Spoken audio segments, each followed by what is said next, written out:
Assalamualaikum warahmatullahi wabarakatuh. Hari ini saya akan bentangkan soalan isi biologi secara individu.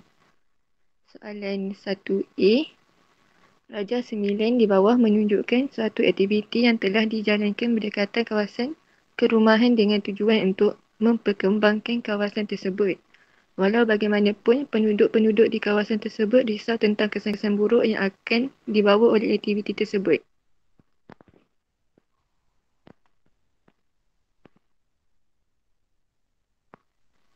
Jika anda merupakan penduduk di kawasan tersebut, bincangkan kesan baik dan buruk aktiviti tersebut. 10 markah.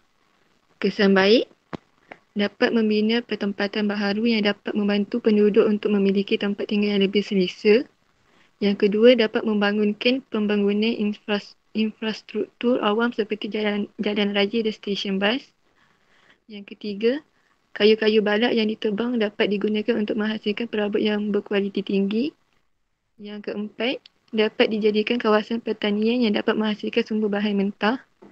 Yang kelima, dapat membuka peluang pekerjaan dengan adanya aktiviti pembangunan seperti penubuhan pasaraya. Kesan buruk, yang pertama, berlakunya hakisan tanah kerana tiadanya akar pokok untuk mencengkam tanah. Yang kedua, kehilangan biodiversiti yang menyebabkan pupusnya flora dan fauna akibat kemusnahan habitat. Yang ketiga, berlakunya perubahan iklim akibat peningkatan haba kerana kurangnya pokok untuk menyerap gas karbon dioksida. Yang keempat, berlakunya banjir kilat akibat kurangnya pokok yang menjadi tempat tadahan air hujan yang menyebabkan air hujan terus jatuh ke permukaan tanah. Dan yang terakhir, berlakunya pengurangan dalam jumlah air hujan kerana pengurangan proses transpirasi tumbuh-tumbuhan yang menjadi penyumbang utama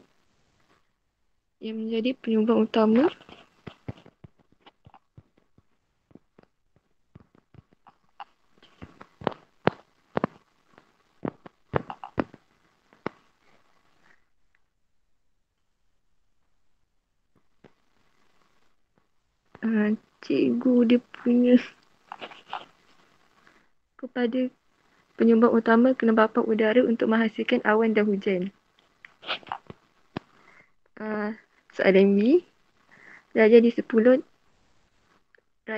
di bawah menunjukkan suatu fenomena persekitaran yang telah menjadi satu isu alam semula jadi yang banyak dibincangkan. Namakan fenomena tersebut dan huraikan bagaimana ia berlaku. Fenomena yang terjadi ialah fenomena kesan rumah hijau. Kesan rumah hijau ialah pemanasan yang berlaku apabila kepekatan gas-gas tertentu di dalam sesuatu ruang tertutup meningkat dan menyekat haba daripada mudah terbebas.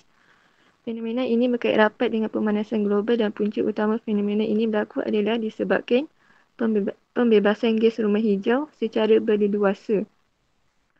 Pancaran matahari memasuki atmosfera bumi akan bertukar menjadi haba.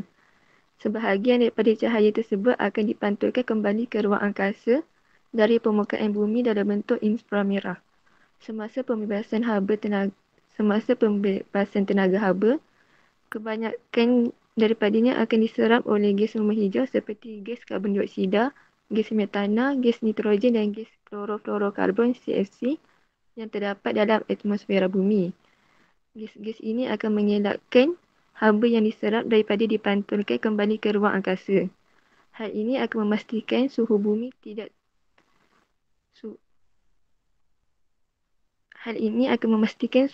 tidak terlalu sejuk dan sesuai untuk kemandirian organisma. Walau bagaimanapun, sebahagian daripada aktiviti manusia telah menyebabkan peningkatan jumlah gas rumah hijau yang dilepaskan ke atmosfera. Contohnya seperti pembakaran bahan api fosil, hutan dan asap kenderaan yang membebaskan gas karbon dioksida dan penggunaan alat semburan aerosol yang menyebabkan gas klorofluorokarbon CFC ke atmosfera. Kesan daripada aktiviti tersebut akan meningkatkan jumlah perlepasan gas rumah hijau yang merupakan molekul-molekul gas yang bersifat penyimpan haba akan memerangkap haba dan menyebabkan banyak haba terperangkap. Akhirnya ia akan melambatkan proses pembebasan haba dan menyebabkan suhu bumi meningkat. Dan terima kasih.